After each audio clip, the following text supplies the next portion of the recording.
Biscayne. Yeah. 5 on the floor. Ride for my dogs. Where here's the thing, you can check the score. Hustle hard, couple scars, wearing bubble frauds. Just like Butler said, you in trouble, y'all.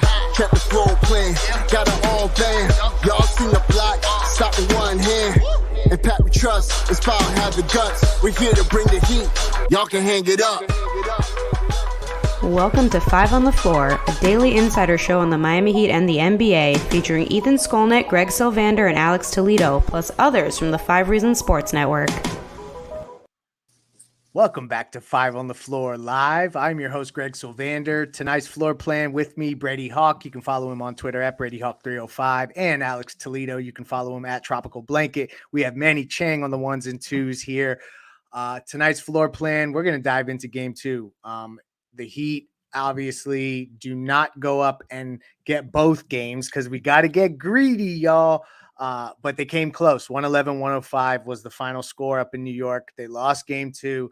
Lot to unpack. The comments on this live show are really, really fun and robust at the moment. So that's going to be a fun thing that we're going to have to weave in here as we go forward. But before we dive into any of that, we need to shout out the lead sponsor for our post-game shows, and that is A Aggressive Insurance.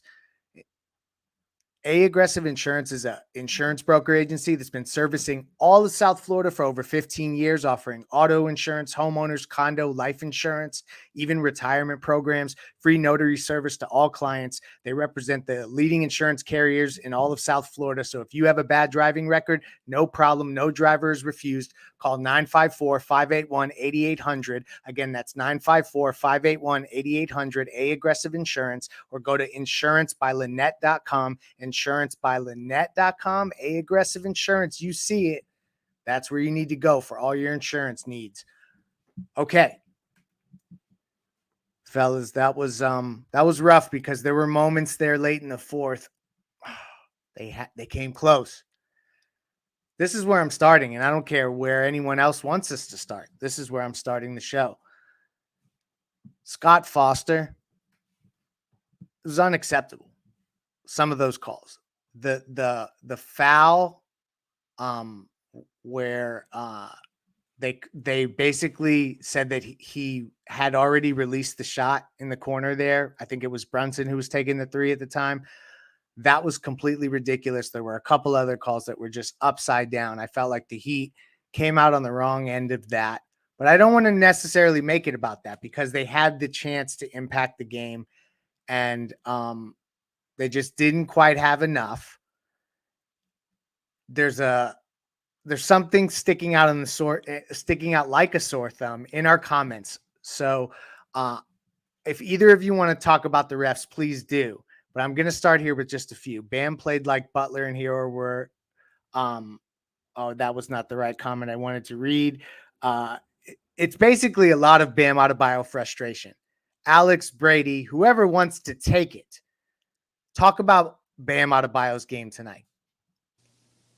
Well, I think when you look at the blueprint of this game and you said to yourself, has to be Bam Adebayo and shooters. That was pretty much what anybody would have said. And they got shooters to a degree, but they didn't get a lot of Bam Adebayo as a scorer, I think, that many wanted to see. And the question, I think the bigger part to me, and I know we've had this talk all the time, and I remember specifically, I would go on Zoom calls every time, and I'd tweet out when Bam would say, I need to be more aggressive.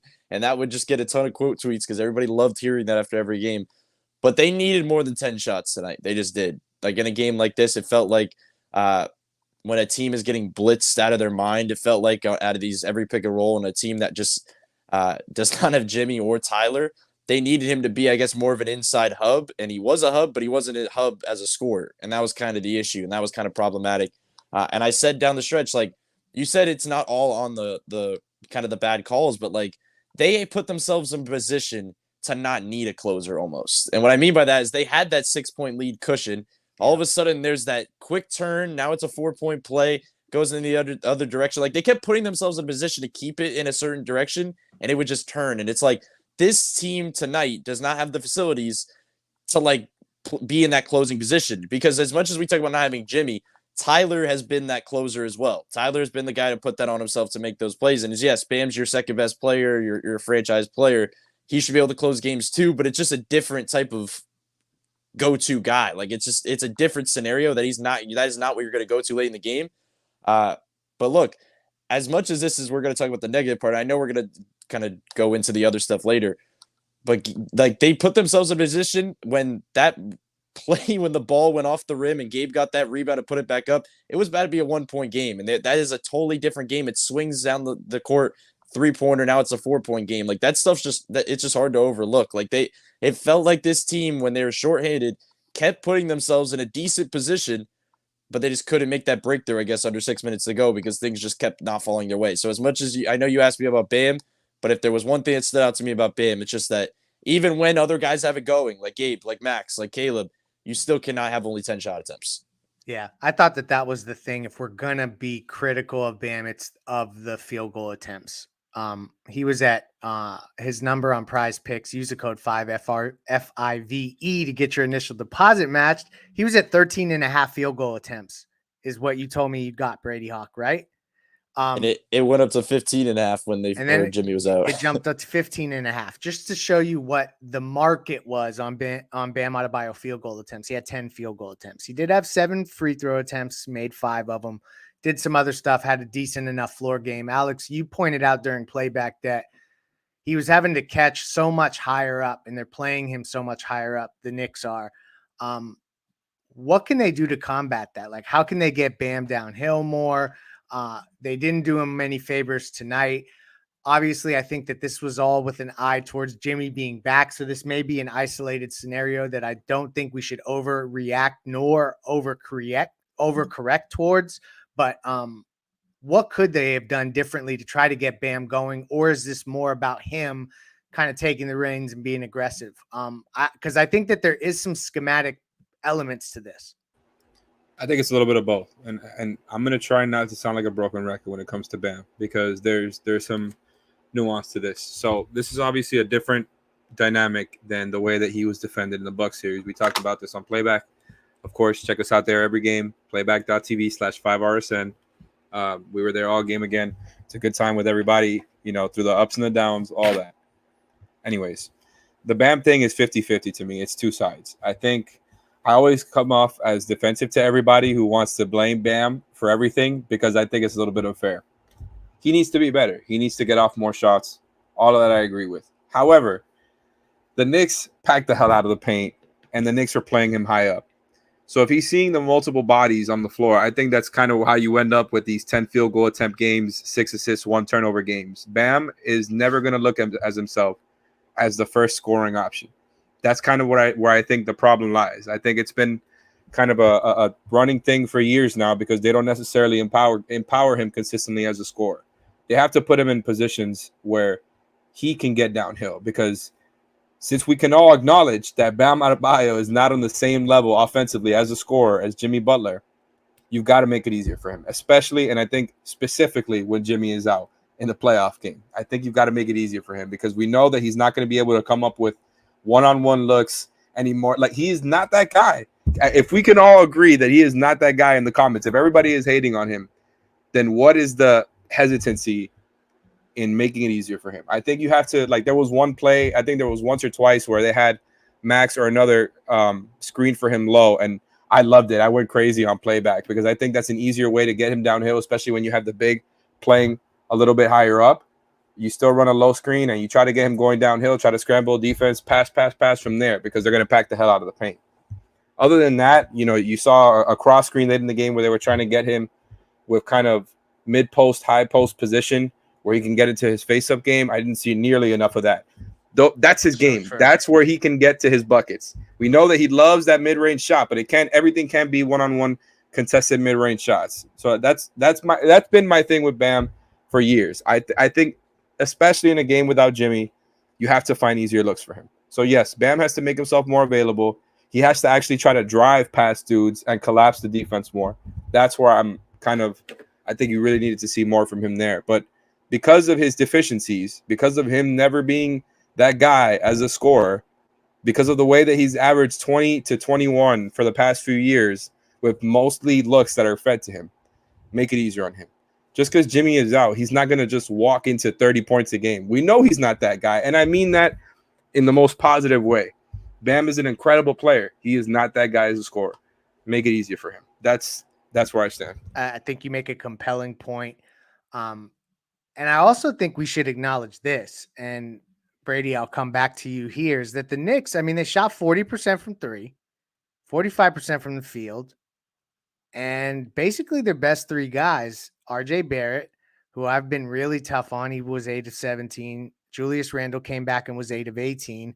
And then Brunson, he got in his bag tonight for sure. So like their best, I think this is probably from an offensive perspective as close to what New York is trying to do as we're going to see. Yet the Heat were still in the game, but I do have to acknowledge that the Knicks showed up. Brady, what could they have done differently with Jalen Brunson? I mean, you're limited in that Caleb is just like having to be, I was calling him Caleb Jordan during playback because he's like doing layup packages like he's Michael Jordan, but also the two-way stuff. And he had a good game tonight, 8 rebounds. I mean, he played really, really strong stuff, really strong minutes. But is there anything they could have done differently to try to just get him out of his comfort zone? Jalen Brunson was just better from three. What's your thoughts on how they could have defended him differently? Yeah, I think it's definitely the fact that it's a different game than game one when you add Julius Randle into the fold. Like you saw what they had to do to him early. Like they didn't waste any time. Like he got like a quick baseline entry and they just sent doubles at him constantly. Like they were setting a tone of what they wanted to do. And it worked at that point because it was RJ and Randall at half. Like it was just them two. Brunson did not have it going. Third quarters when he got it going. And I think that's when things get weird because it wasn't like some of the stuff Brunson was doing. Actually, a lot of stuff he was doing was off the catch. Like it was like kind of as a secondary creator. It was like Randall creates and then swing past the opposite side and then Brunson creates or a catch shoot shot. So it's like a different type of thing. And I thought maybe at times, I thought they played a pretty good defensive game. It felt like for mostly through, like they did their job. But some of the rotations were a little off at certain points. Like even like the one play we keep talking about with the officiating, but the when Bam went through that screen by Hartenstein, it's like we keep talking about why like that part of the play, but how about before that happened? Like where was that rotation at completely? You cannot botch that at that point in the game. So it's like those are the plays I think that stand out more so. It wasn't even the one-on-one stuff. I thought they did a decent job with kind of containing those type of guys. And then RJ, as I said before the series, Spoelstra makes it clear that he's like, RJ Barrett, go beat us. Like he puts him in a position for the last 2 years to go out there and beat. They'll put the Gabe on him. They'll say work everything through RJ Barrett because we don't want to have to deal with Randall making those plays and shot creation or Brunson getting to his spots. So I'd expect that to keep happening. I'd expect probably hot starts from Barrett. But even with that, it's weird to me how he kind of fades throughout the game like a little bit. Like it's like you'll see less of him going to that. They go to it early. But defensively, I thought that was kind of the main thing. They cannot have that. And I think things look differently with Jimmy because as much as we talk about what Jimmy can do as an offensive player, obviously, defensively when he hits passing lanes or when he's guarding Brunson, but the most underrated part of his game is the stuff that he does defensively off ball, where he's helping at the nail, where he's shedding over, and then he can, remember in game one, where he jumps from the free throw line and gets a block to start the game. Like those little plays, he's very good in that help range. So I thought they missed that tonight because Highsmith jumps into the rotation. Highsmith's way more on ball than anything. They need that off ball anchor, and that's what Jimmy is. So I thought it was kind of the thing they miss most. Yeah, no, you're so true. Like, and I was texting with Giancarlo Navas of Miami Heat Beat, and he was saying that essentially how much the defense had to suffer, and basically Jimmy is such a key element of that. And we always say Bam is the backbone, but Jimmy also has such a key element, particularly in playoff series where he can then take a turnover and grind it into offense and stuff like that. I just thought that was absolutely missed. The Knicks played well. Isaiah Hartenstein is annoying. I will say that as a Heat fan, as now I've watched him in 2 games, but he did show up on the offensive glass, particularly in the second half. So there's things that they can clean up. I think what I want to focus on as we go forward in this episode is what they can take from this game, because there's not all negative. I think that there's a couple positive trends that we can look into. And then obviously we're going to start the game plan for Jimmy being back. So this is going to be more about game 2. And then we will react to a few comments. But before we do, going to tell you about a great sponsor of ours, and that is Prize Picks. Y'all know it. It's daily fantasy made easy. You use the code 5 to get your initial deposit matched up to $100. This is daily fantasy simplified in that you pick your favorite players, pick your favorite teams, and you can choose the stats that you like to watch, whether it's points, rebounds, assists, or if you're doing football, it can be touchdowns, receiving yards. It's super fun. You can mix sports, do flex plays, power plays, win up to 10 times your money, but you got to use the code 5 FIVE to get your initial deposit matched up to $100. Again, Prize Picks is our official daily fantasy partner, but our official gambling partner is also Better Edge. You got to go try this. This is a web-based platform, Better Edge. It's basically the stock exchange for sports betting. It's betting positions without a vig. Instead of a traditional sports book where the book sets the price and accepts your bet, takes fees and pays out winnings, Better Edge Marketplace connects users on opposite sides of the bet and at their own set prices. So you really get value. Use the code 5RSN and you can start with $20 in your bank to start playing today. 5RSN is the code. That's Better Edge. Check that out, y'all. All right. So what positives are we taking into game 3? Is there anything in game 2 we didn't discuss? I thought as I'm roaming around here mentally, Kyle Lowry wasn't good enough. And we're going to definitely take some comments. Heat and 5 from Javier. Shout out to you because I'm trending in your direction. Kyle Lowry wasn't good enough. You needed a good Kyle Lowry game. You didn't quite get one. What else stuck out to y'all that you think that they could have done differently in this game, or who could have played better? I mean, I felt like Max showed up. Alex, is there anybody particularly that stuck out to you? It was a gritty effort. I know that fans are disappointed ultimately, and I feel a bit cheated by the way the referees handled the game late. But all things considered, I'm okay going back 1-1. Do either of you have any other gripes to bear with anything in game 2 that you need to get off your chest? Now is the time. I think one that we haven't talked about yet that was just a huge part of this game was the deployment of the zone. Oh my gosh. I need to confirm this first. Brady, did they ever get out of the zone after they went to it? Oh, that is a good question. Not much. I don't at think least. I did. I don't think I saw them do it. Yeah. Not much. That's why it was weird. Like even on that one play, it was like, where did that bottom defender get lost at? I think was it Kyle on that play? I'm not even sure. That's why there was the one that ended up with Brunson hitting the 3 and the whole bam foul and all that. I mentioned on playback, and I'm so glad you brought that up. By the way, I was getting really annoyed on playback because that was the second straight 3 that Brunson got wide open.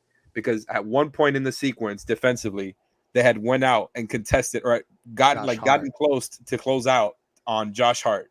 Yeah. And I was yelling on playback because I'm like, let that man shoot. And he shot it, relatively well tonight for his standards. He shot 2 of 4.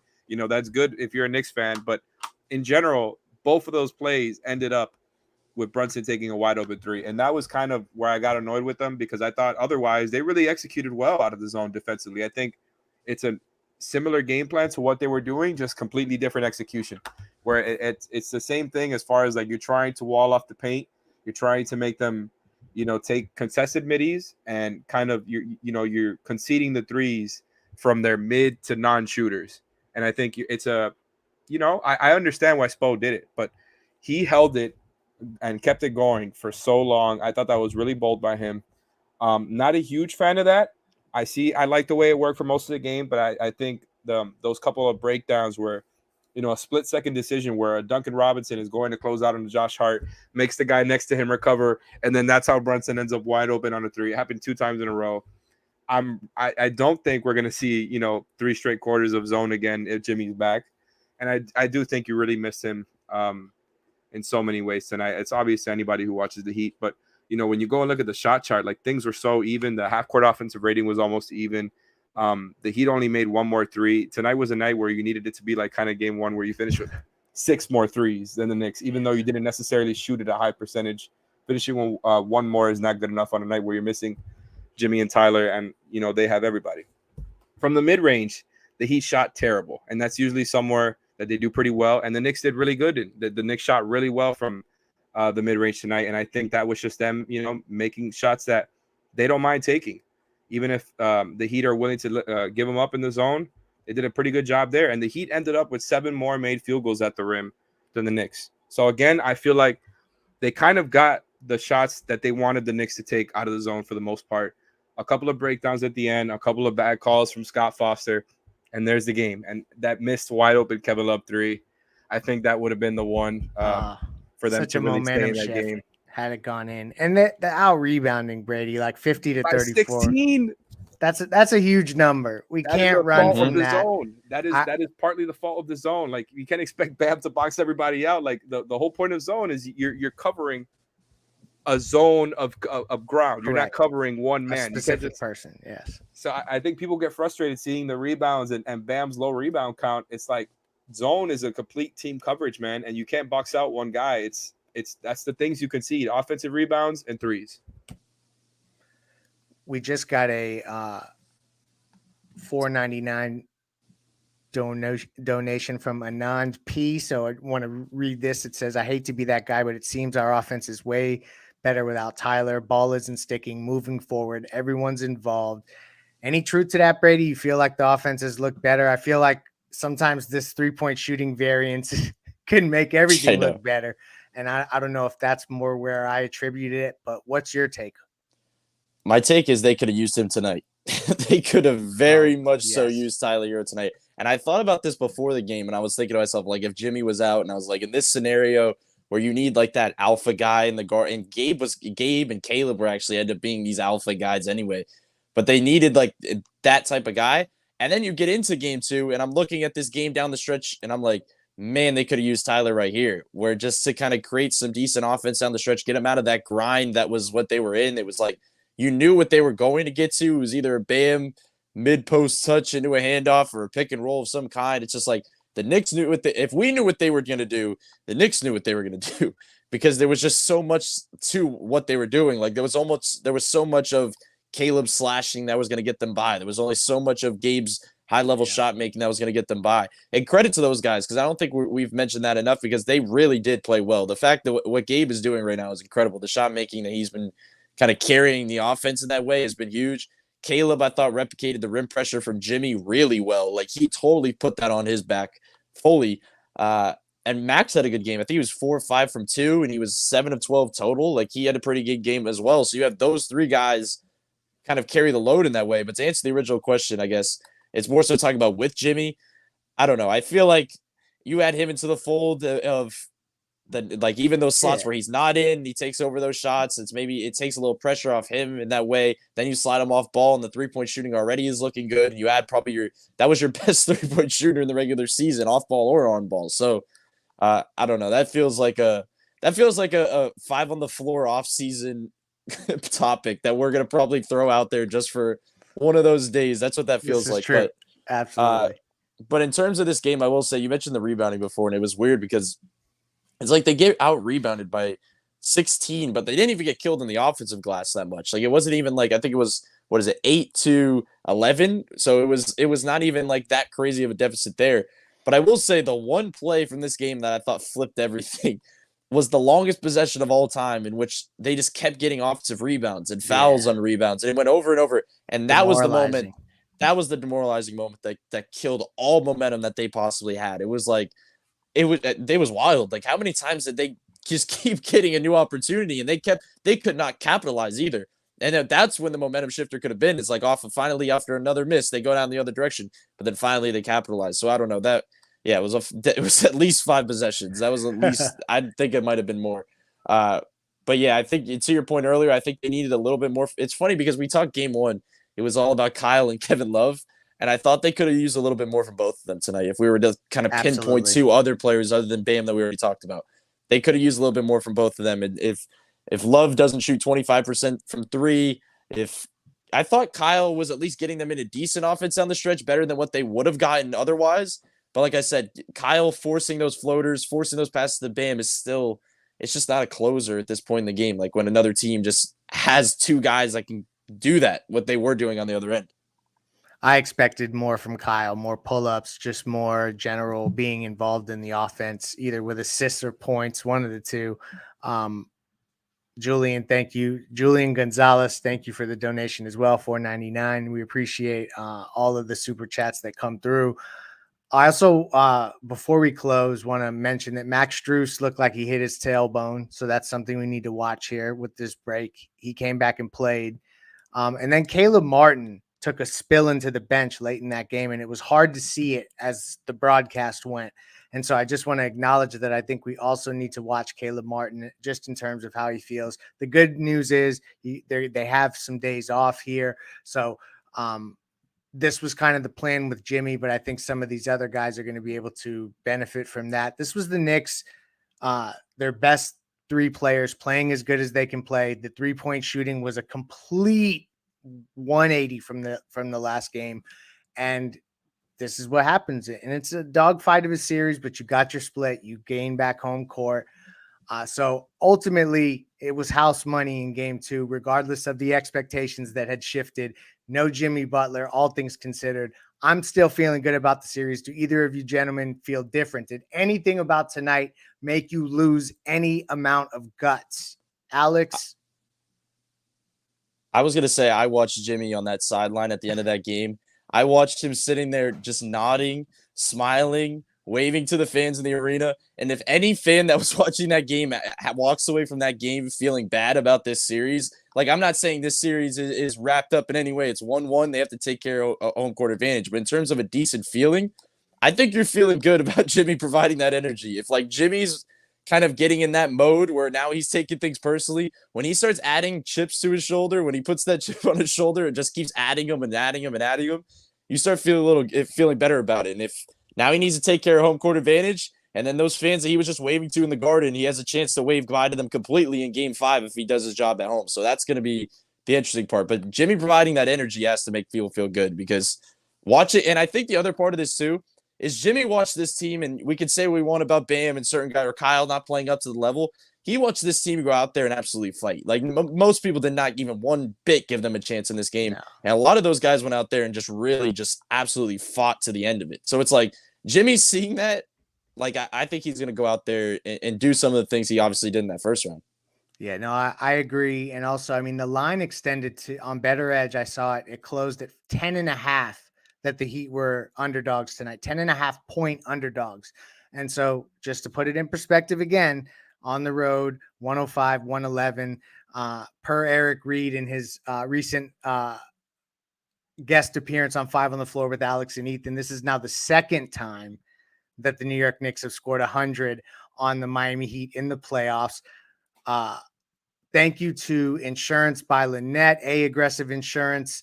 Go to insurancebylynette.com, prizepicks.com. Use the code 5, Better Edge, 5RSN is the code there for $20 to play. Thank you for joining us. We'll have you covered all throughout the rest of the week leading into game 3. Good night.